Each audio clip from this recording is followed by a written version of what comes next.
5월은 가정의 달입니다.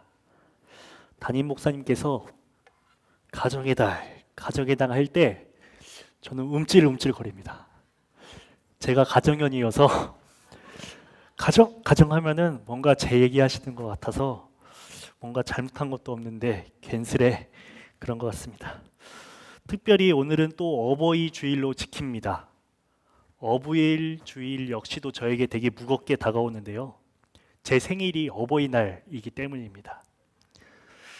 5월 가정의 달, 그리고 특별히 어버이 주일 이 시간 말씀을 통해서 어버이 은혜를 기억하고 주 안에서 복된 가정을 이루시는 여러분 되시길 소망합니다. 저도 이 꽃 처음 달아보고 또 처음 달아보고 설교하는 귀한 시간입니다. 어릴 적 교회 학교에서 말씀을 들을 때에 인상적이었던 말씀의 본문 하나가 있습니다. 바로 노아의 방주에 대한 이야기인데요. 어린이 만화 성경을 보면 첫 번째는 천지 창조와 아담과 하와의 이야기로, 두 번째는 노아의 방주 사건에 대해서 이야기하고 있습니다. 왜 어린이들은 노아 방주 이야기를 인상적으로 기억하고 있을까요? 바로 많은 동물들이 등장하고 그 만해차게 많은 동물들이 그려져 있기 때문입니다. 여러분은 방주하면 어떤 것이 떠오르시나요? 죄악으로 가득 찬 세상 속에서 마지막 날 심판의 때에 노아의 방주를 통해 구원을 얻는 모습이 그려지십니까? 그렇기에 교회를 흔히 구원의 방주라고 부릅니다. 오늘날 어둠으로 가득 찬 세상 속에서 교회가 구원의 방주 역할을 하리라는 기대와 소망이 이 표현 안에 담겨져 있습니다. 몬트리올 한인감리교회도 지역 사회 내에서 구원의 방주 역할을 온전히 감당하는 교회 되기를 소망합니다. 노아의 이야기를 통해서 가정의 달, 그것도 어버이 주일에 은혜를 나누고자 합니다. 노아는 어떤 가정이었으며 그의 가족은 어떤 믿음의 유산을 누리며 주님께 한 걸음 한 걸음 나아갔을까요? 먼저 노아의 아들이 누군지 아십니까? 바로 셈과 함과 야벳입니다. 그렇다면 노아의 아버지는 누군지 아십니까? 바로 라멕입니다. 라멕과 노아, 그리고 셈과 함과 야벳에 대해서 창세기에서는 그 가문에 대한 이야기가 나와 있습니다. 창세기 5장을 보면 아담의 족보부터 시작돼서 노아의 가문에게까지 기록하고 있는데요. 하나님의 형상대로 아름답게 지음을 받은 아담, 즉 인류가 시작되어집니다. 아담과 셋에서부터 시작돼서 노아와 그의 자녀에게 이르기까지 수많은 세월에 거쳐서 생육하고 번성합니다. 그런데 아담의 족보 중에서 유독 29절만이 길게 서술되어 있습니다. 바로 누구입니까? 라멕의 아들 노아입니다.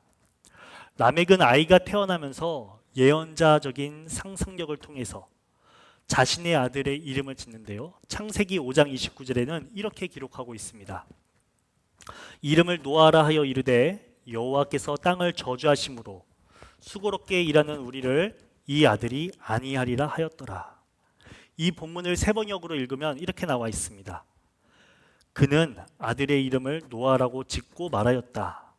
주님께서 저주하신 땅에 우리가 수고하고 고통을 겪어야 하는데 이 아들이 우리를 위로할 것이다. 오늘의 설교 제목이기도 합니다. 노아, 이 아들이 우리를 위로할 것이다. 이처럼 노아는 히브리어로 위로라는 단어입니다. 인류가 처음에는 하나님의 형상대로 아름답게 지어졌지만 수세대에 거쳐서 피로 얼룩지고 타락하여 본래의 아름다움에서 멀어졌습니다. 죄로 가득한 시대에서 수고하고 고통하는 가운데에 위로하는 사람이 바로 노아가 되기를 원하는 마음이 아버지 라멕에게 있었습니다. 이것이 바로 부모의 마음입니다. 자신의 아픔과 고통을 끊고 자녀와 후손만큼은 더욱더 아름다운 삶을 이루어 나가는 그 열망이 부모님의 마음이요, 바로 우리의 마음이기도 합니다. 부모는 아이를 양육하면서 보호하고 삶을 살아갑니다. 좋은 곳을 주고 좋은 경험을 이루고 좋은 추억을 만들어주고자 부모는 최선을 다합니다.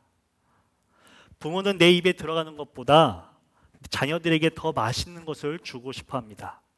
아무리 굳은 일이라 할지라도, 직장 생활 속에서 큰 어려움을 당할다 할지라도 아이와 가족을 생각하며 부모는 인내하고 또 인내합니다.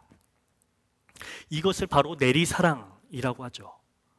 이런 차원에서 보면 어른들이 생각하기에 아이와의 관계를 일방적인 관계라고 생각을 하죠.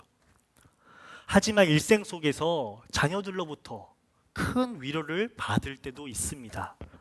남들이 보기에 아무것도 아닌 것처럼 보이지만 그저 일상 속의 소소한 사건들, 행복들, 그저 자녀의 미소 하나로부터 우리는 큰 위로를 받기도 합니다.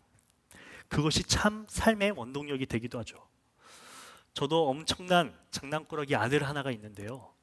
종종 당혹스러울 때도 있지만 더 장난꾸러기여서 그럴까요? 더 큰 위로를 받기도 합니다. 여러분들도 어버이 주일인 오늘 자녀들로부터 받을 수 있는 진정한 선물이 무엇인지를 생각해 보시기 바랍니다. 50세 이상의 부모가 어버이날 가장 받고 싶은 선물이 무엇인지에 대해서 조사했다고 합니다. 1위가 뭔지 아시나요? 현금입니다. 다 필요 없고 현금이면 된다고 합니다. 2위는 효도관광, 가전제품, 공연 티켓 순으로 1위에서부터 4위까지라고 하는데 여러분들은 이와 같은 선물을 받으셨나요? 그런데 물질보다 자녀들로부터 진정으로 받고 싶은 것, 영순위가 있겠죠. 그것이 바로 무엇입니까? 바로 오늘 말씀처럼 위로이지 않을까라는 생각을 하게 됩니다.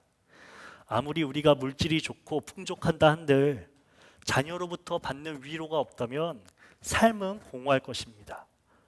자녀들로부터, 손자들로부터 위로받고 미소를 지었던 그 경험을 한번 떠올려 보시기 바랍니다. 아마 입가에 미소가 잔잔히 지어지실 것입니다. 성경 속에서 라멕과 이 노아, 이 부자 간의 관계는 어떠했을까요? 성경 속에서는 구체적인 사건과 기록이 없습니다. 다만 유추할 수 있는 대복 한 구절이 있는데 바로 창세기 5장 32절입니다. 한번 다 같이 보실까요? 노아는 500세가 된 후에 셈과 함과 야벳을 낳았더라. 이례적이기에 아담의 족보 중 가장 마지막에 콕 집어서 이야기하고 있습니다. 노아가 950년까지 살다 죽었으니 인생의 절반의 시기 500살에 아이를 낳은 셈이 됩니다. 족보상 다른 이들은 언제 아이를 낳았을까요? 아담은 130살에, 셋은 105살에 아이를 낳았습니다. 노아의 아버지 라멕 역시도 182살에 노아를 얻게 됩니다. 오늘날 나이로 생각해 보면 넉넉히 인간의 나이를 100세 인생이라고 잡아보면 노아는 50살에 아이를 낳게 된 겁니다. 노산이죠. 이는 무엇을 의미합니까? 아마도 노아는 이 아이를 낳기 위해 긴 실패의 경험도 하였고 많은 기도와 노력을 했을 것입니다. 주님께서 생육하고 번성하라 라고 명령하셨는데 복을 주시겠다고 약속하셨는데 이 약속이 속히 이루어지지 않았습니다. 노아도 속상했지만 더 속상해하는 이가 있었으니 그가 바로 아버지 라멕이었을 것입니다. 그렇기에 라멕은 늦은 나이에 아이를 낳은 노아 그 가정을 바라보면서 첫 번째 큰 위로를 받았을 것입니다. 이는 분명 세상이 줄 수 없는 위로였을 것이고 안도감이었으며 큰 행복이었습니다. 족보를 또 계산하다 보면 라멕이 손자들과 90년 동안 같이 살다가 죽습니다. 늦게 찾아온 복이었기에 그 세월은 너무나도 행복한 시간이었습니다. 어느 교회나 중보기도 제목을 보면 자녀의 결혼에 대한 문제 그리고 자녀가 생기는 폐문이 열리게 해달라는 기도 제목이 어느 교회나 있습니다. 우리 교회도 마찬가지입니다. 지금 여기 이 중에 이를 위해서 기도하시는 권사님, 집사님, 성도님들이 있으시다면 라멕과 노아처럼 하늘로부터 오는 진정한 위로를 속히 이루시길 기도하겠습니다. 그런데 첫 번째 경험한 위로도 잠시, 바로 이어지는 이야기는 인류에 대한 악행에 대해서 설명하고 있습니다. 아까 라멕은 이 땅이 하나님께서 저주하신 땅이기 때문에 우리가 수고하고 고통 중에 있다라고 고백했습니다. 그러나 하나님의 시선에서는 이와 정반대의 기록이 되어 있습니다. 창세기 6장 13절, 하나님이 노아에게 이르시되 모든 혈육 있는 자의 포악함이 땅에 가득함으로 그 끝날이 내 앞에 이르렀으니 내가 그들의 땅과 함께 멸하리라. 인간들의 죄악이 세상에 가득하고 마음에 생각하는 모든 계획이 악으로 가득 찼기에 하나님께서는 땅 위에 사람을 지으셨음을 후회하시며 애통해 하십니다. 그리고 심판하시겠다 말씀하십니다. 하나님께서는 다시 한번 앞서 가증한 인류를 바라보시면서 말씀하십니다. 6장 3절, 여호와께서 이르시되 나의 영이 영원한 사람과 함께하지 아니하리니 이는 그들의 육심이 됨이라. 그러나 그들의 날은 120년이 되리라 하시니라. 이는 무슨 표현일까요? 여기에서 120년이라는 표현은 인류에게 주어지는 마지막 회개의 시간입니다.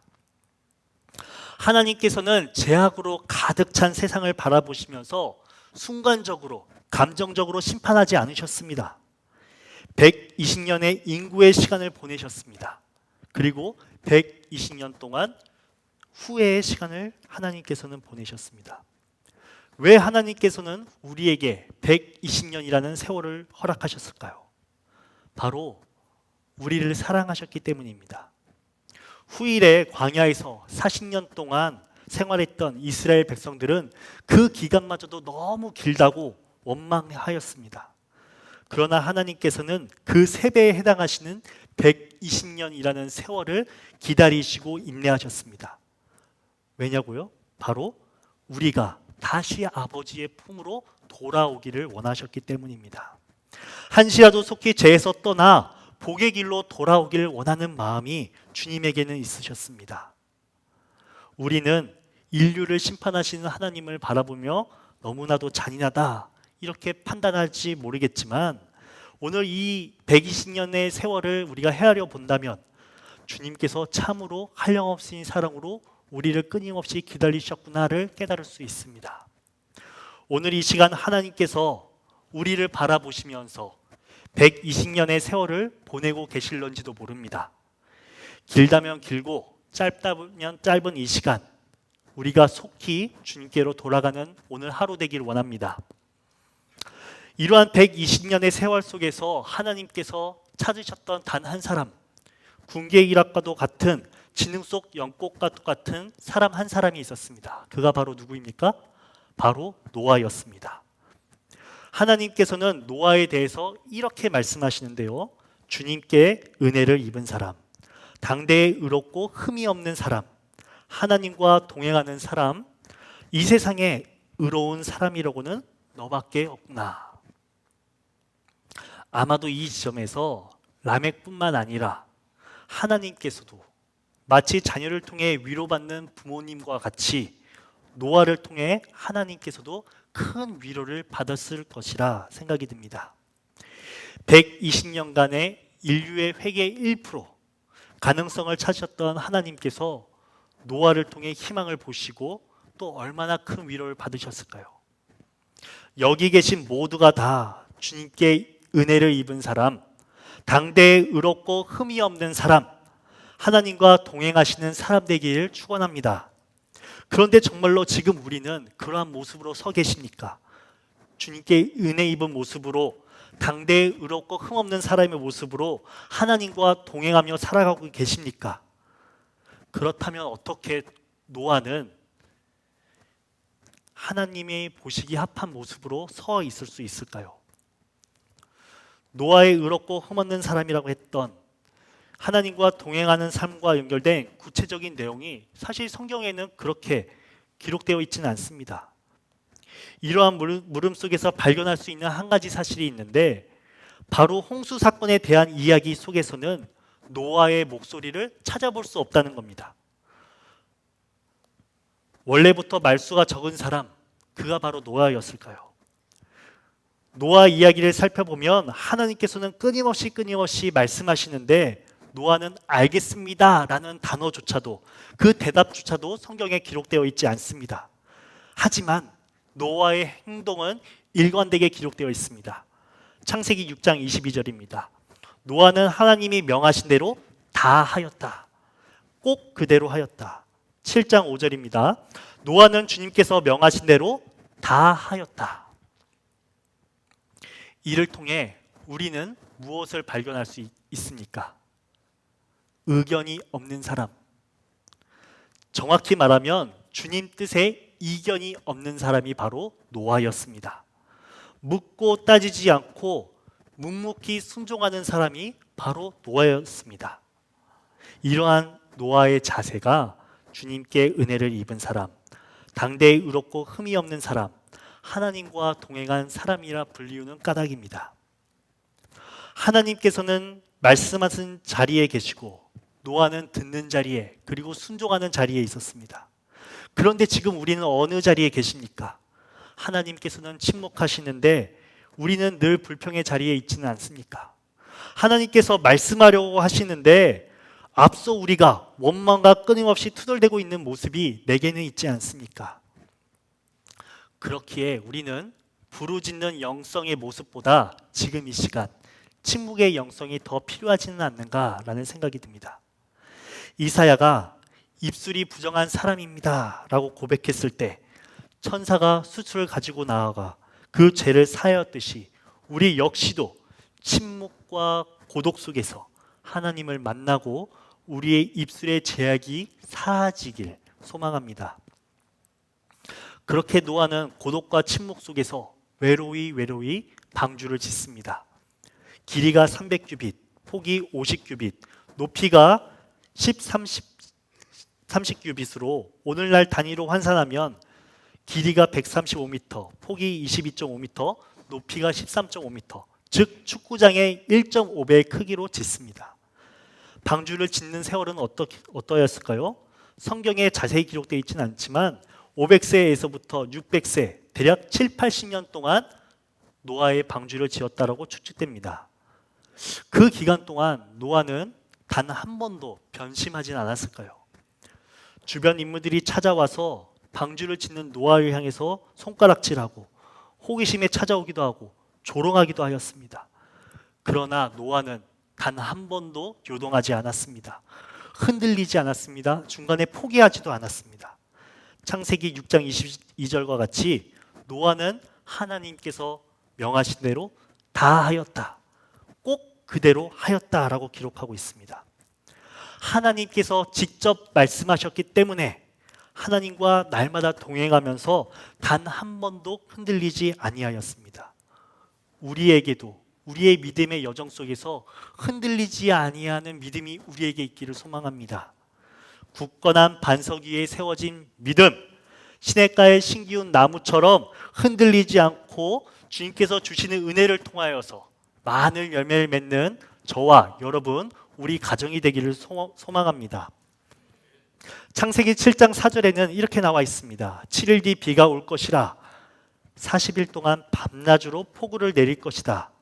모두 없앨 것이라. 하나님께서 말씀하신 주의 날이, 심판의 날이 도래했습니다.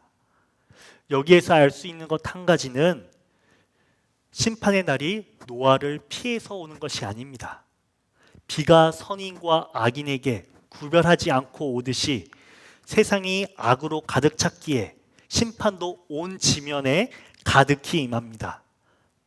다만 하나님의 사람에게는 그 환난 날에 피할 바위를 허락하십니다. 피난처를 허락하십니다. 그뿐만 아니라 그의 가정과 가문을 하나님께서 지키시고 보호하십니다. 창세기 7장 7절입니다. 노아는 홍수를 피하려고 아들과 아내와 며느리를 데리고 함께 방주로 들어갔다. 노아의 아버지는 이 세상에 없지만 노아의 가문이 방주를 통해 심판을 면했다는 것은 분명 람에게 엄청난 큰 위로였을 것입니다. 우리는 이 사실을 기억해야 합니다. 믿는 자 한 사람이 가정을 회복시킵니다. 구원에 이르게 합니다. 하나님께서 온전히 순종하는 한 사람을 통해서 온 가족이 영생에 이르도록 인도하십니다. 이것이 5월 가정의 달 진정한 축복으로 향하는 길이요, 진정한 믿음의 유산입니다. 그렇기에 우리에게 남겨진 사명 한 가지, 가족들을 데리고 방주로 들어가야 합니다. 심판을 면할 구원의 문으로 자녀들을 데리고, 부모님을 데리고, 가족들을 데리고 향해야 합니다. 그런데 이게 사실 쉽지가 않습니다. 여러분의 가정은 시부모와 며느리 간의 사이가 좋으신가요? 부모와 자녀 간의 사이가 좋으신가요? 그것뿐만 아니라 이 화목한 가정을 넘어서서 한 믿음으로, 한 신앙으로 굳건한 믿음의 가정을 이루고 계십니까? 노아의 가정이 화목하지도 않았고 믿음으로 서로를 잡아주지도 않았더라면 노아가 방주로 올라가자 했을 때 며느리도 안 올라오고 자녀도 안 올라갔을 것입니다. 가족 구성원 중 몇몇은 방주에 타지 않고 그냥 세상에 머물러 있었을 것입니다. 그렇다면 어떻게 이 노아의 가정은 이토록 아름다운 가정의 모습으로 구원의 방주에 탔을까요? 진정으로 주님께 은혜를 입은 사람, 진정으로 당대에 의롭고 흠없는 사람, 진정으로 하나님과 동행하는 사람은 반드시 화목한 가정이라는 열매를 맺어야 합니다. 여기에 계신 여러분들이 먼저 은혜를 경험하시기 바랍니다. 의롭고 흠없는 자로 거듭나시기 바랍니다. 그리하여 하늘로부터 오는 진정한 위로를 경험하고 온 가족이 한 명도 빠짐없이 구원을 받는 몬트리올 한인감리교회 성도 되시길 소망합니다. 성경에 보면 방주의 문을 닫을 때 역시도 하나님께서 직접 닫으십니다. 그때 노아는 그저 말없이 고독 속에서 말씀하신 대로 행동했습니다. 그렇게 7일 뒤에 홍수가 땅을 뒤덮습니다. 창세기 7장 10절입니다. 이래가 지나서 홍수가 땅을 뒤덮었다. 여러분은 폭우, 물난리를 경험하신 적이 있으십니까? 저도 어렸을 적에, 청년의 때에 물난리를 경험한 작은 경험이 있습니다. 2011년도 여름 군 전역하자마자 저는 충남 서산에 교육 선교를 갔습니다. 충남 서산에 있는 여러 감리교회를 연합해서 여름 성경학교를 열어주고 새벽에 급히 다시 집으로 향했는데 엄청난 폭우가 고속도로를 가득하고 엄청나게 내렸습니다. 그때 마티즈를 타고 경부고속도로를 타고 집에 가는데 수막 현상으로 인해서 차가 막 뒤틀렸습니다. 이러다 죽겠구나 라는 생각이 들어서 비상등을 켜고 시속 30으로 천천히 집으로 향했는데 집에 늦은 새벽 시간에 도착하니까 옛날 아파트라 그런지 주차할 자리가 없었습니다. 늘 자기 자리가 있지 않습니까?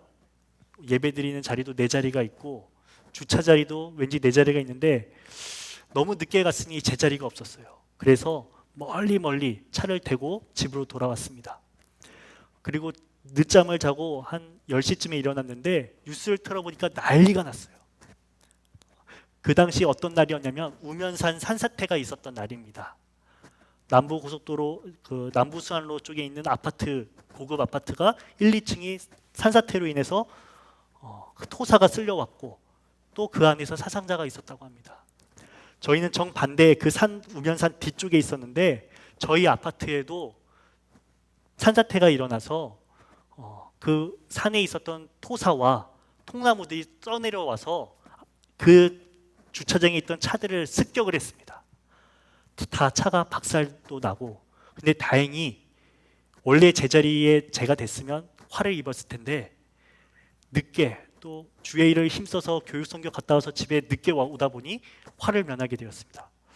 그러면서 기쁨과 감사가 내 안에 있구나 그런 생각이 들었는데 또 먼 훗날 소식을 들어보다 보니까 양재 코스트코 뒤쪽에 평촌마을이라는 데가 있습니다.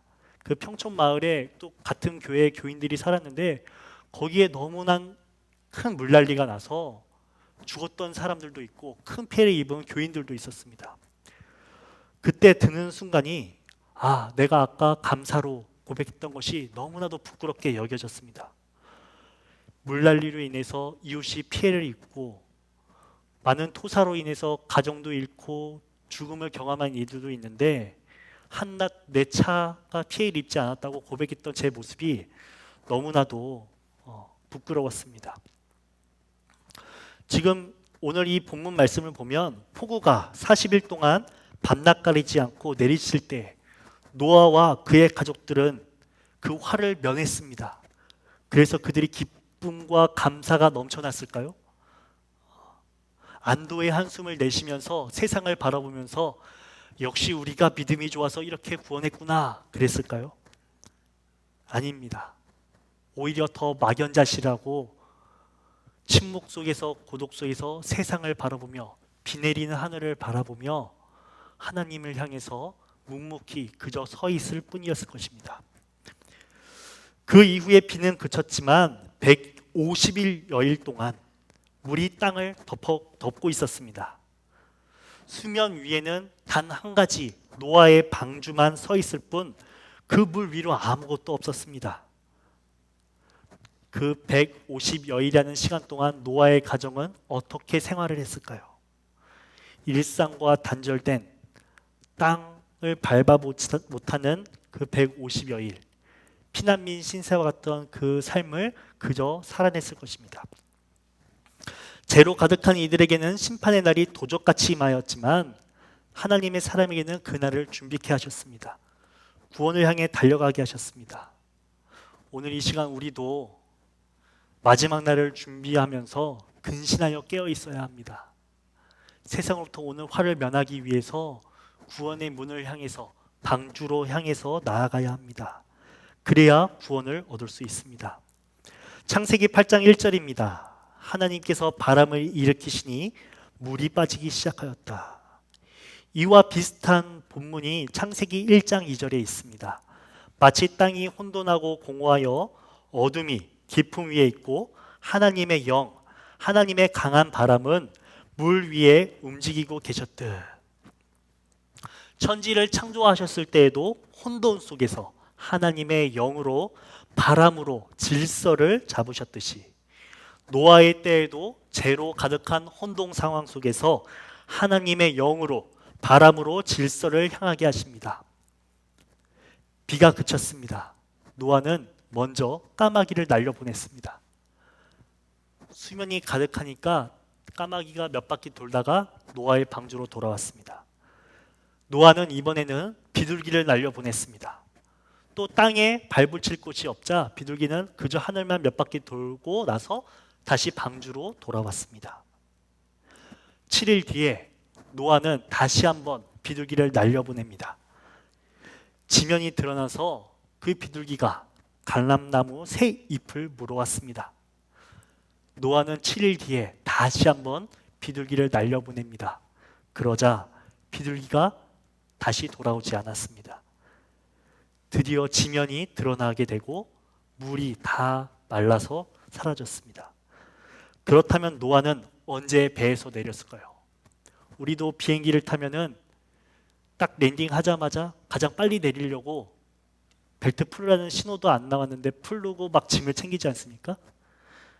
노아는 바로 그 비둘기를 보자마자 노아의 방주에서 벗어나서 땅으로 향했을까요? 창세기 8장 13절과 14절에는 이렇게 기록하고 있습니다. 노아가 601살 되는 해 첫째 달 곧 그 달 초하룻날 땅 위에서 물이 다 말랐다. 노아가 방주 뚜껑을 열고 바깥을 내다본 땅바닥이 다 말라 있었다. 14절 둘째 달 곧 그 달 21의 날에 땅이 다 말라 있었다. 땅이 다 말라 있음에도 불구하고 한 달하고도 20일 동안 즉 50여일 동안 노아는 방주에서 기다립니다. 왜 기다렸을까요? 주님께서 나가라고 하지 않으셨기 때문입니다. 여러분이라면 노아처럼 배에서 50여일을 더 기다리실 수 있겠습니까? 이러한 노아의 순종의 모습을 통해 깨닫는 것 한 가지가 있습니다. 우리가 믿음 생활할 때에 성급함과 조급함은 하나님의 일을, 구원의 일을 거스를 수 있다는 사실입니다. 언제 우리가 행동해야 합니까? 바로 주님께서 말씀하실 때, 그때가 바로 우리가 행동해야 할 때입니다. 노아의 방주 이야기 속에는 수많은 기간들이, 숫자들이 등장하죠. 120년 동안 하나님께서 인류를 향한 기다림의 시간, 40일 동안 밤낮 가리지 않고 오는 폭우, 120일간의 물로 갇힌 세상들, 그리고 50일 동안 방주에 있었던 시간들. 이 시간이 심판의 시간이기도 하지만 방주 안에 있는 사람들에게는 영적인 뜸을 들이는 시간입니다. 지난날의 과오를 되돌아보고 반성하고 회개로 나아가는 시간이요, 앞으로 어떻게 우리가 나아가야 될지를 다짐하는 시간이요, 그리고 더욱 예배를 통해서 결단하고 나아가는 기다림의 시간입니다. 창세기 8장 15절 16절에 이렇게 말씀하고 계십니다. 하나님이 노아에게 말씀하셨다. 너는 아내와 아들과 며느리를 데리고 방주에서 나가라. 노아 혼자만 50여일의 시간을 기다린 것이 아닙니다. 가정이 한 마음 한 뜻이 되어서 어느 누구도 열애 없이 하나님의 말씀이 임하기를 기다리면서 기다렸습니다. 언뜻 쉬워 보일런지 모르겠지만 가정이 화목하지 않으면 이는 분명 쉽지가 않습니다. 가정이 화목해야, 가정 모두가 한 믿음으로 세워져 있어야지 진정으로 우리 가정이 구원에 이를 수 있습니다. 한 마음 한 믿음으로 세워지는 심판을 면하고 회복된 땅을 밟기를 소망합니다. 말씀을 마무리하겠습니다. 뜸들인 시간 이후에 무트로 나아온 노아의 가정은 가장 먼저 무엇을 한 줄 아십니까? 바로 나오자마자 하나님께 제사를 드립니다. 하나님께 예배를 드립니다. 하나님의 언약인 생육하고 번성하는 길이 진정으로 무엇인지 고민하는 시간들이 예배를 통해서 결실을 맺게 되었습니다. 자신의 구원이, 우리 가정의 구원이 하나님께 온전히 순종했을 때에 온 결과임을 기쁨과 감사로 고백하면서 예배드렸습니다. 노아, 그가 우리를 위로할 것이다. 노아는요, 라멕을 위로하였고 하나님의 마음을 위로하기도 하였으며, 그리고 온 인류를 위로하며 새로운 시작을 맞이하고 있습니다. 5월 가정의 달, 우리도 노아의 이 말씀을 바라보면서 우리 가정도 노아의 가정처럼 세워지기를 소망합니다. 하나님의 말씀에 온전히 순종하는 나, 은혜를 받고 의롭고 흠없기를 세워지기를 소망하면서 거듭나고, 그를 통해서 나와 우리 가정이 거듭나기를 소망합니다. 믿음의 한 식구인 몬트리올 한인감리교회 성도들과도 한 마음 한 뜻이 되어서 구원의 방주에 다 같이 올라타기를 소망합니다. 화목한 우리 교회 공동체 되기를 소망합니다. 그리해서 다 같이 평화를 이룬 채 하나님께 기쁨과 감사로 더욱더 아름답게 예배하기를 소망합니다. 이것으로 예배 말씀을 마치도록 하겠습니다.